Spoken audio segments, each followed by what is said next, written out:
বন্ধু পরম গুরু হে শ্রী কৃষ্ণায় নমঃ। বন্ধু পরম গুরু হে শ্রীমন্ত শঙ্কর। বন্ধু পরম গুরু হে মহাভাগবত।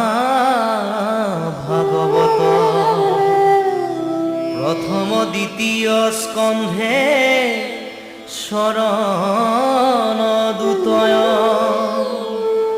তৃতীয় চতুর্থে যার হুয়ে উদয়। নাভি দেখে পঞ্চমেশ স্থে বক্ষস্থল। সপ্তমে অষ্টমে কর